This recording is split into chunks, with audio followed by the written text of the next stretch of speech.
Hi, this is Mina, and I have just arrived into the Congo. I came in through Stuttgart, where I met with US AFRICOM and a number of other colleagues that work in the development and security space throughout Africa.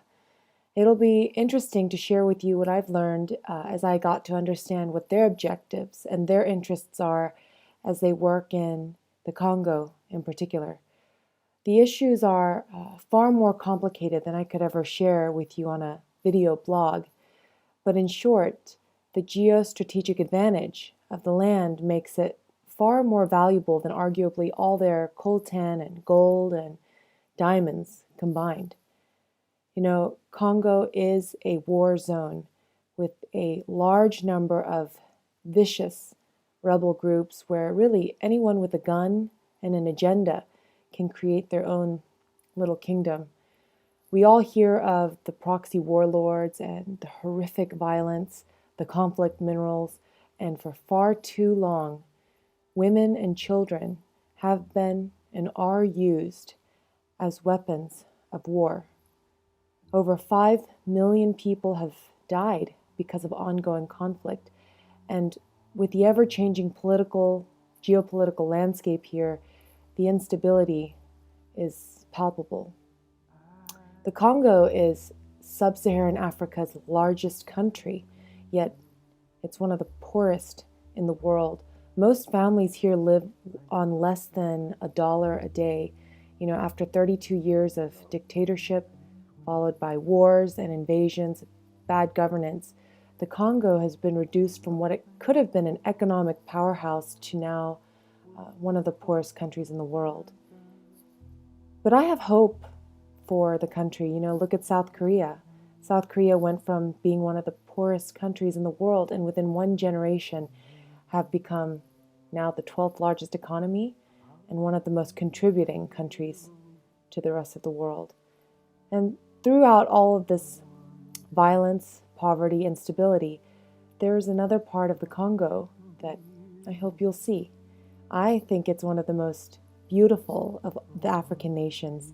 The Congo River is over 3,000 miles long, and other than the Amazon River, has the most fresh water. We all know of the important work of Jane Goodall, saving the chimpanzees and the gorillas. I hope I'll have a chance to see them while I'm here on this trip. The Congo Basin rainforest. It's one of the natural wonders of the world, and it's sometimes called one of the Earth's lungs, the other being the Amazon.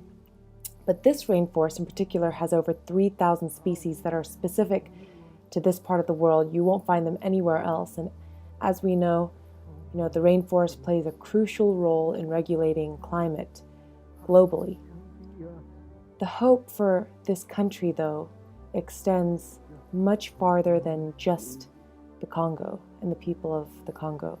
This country is an incredibly fertile land for agriculture. It has the potential to feed the entire African continent. This country can feed millions of starving people and millions of malnourished children. Yet today it's listed in the Global Hunger Index as one of the hungriest nations, and UNICEF reports that it has the highest number of malnourished children under the age of 5. So it's quite overwhelming. You might ask, why does the Congo matter then? What's clear from my experience is that a stable and functioning Congo would trigger economic strength and development for the entire African continent.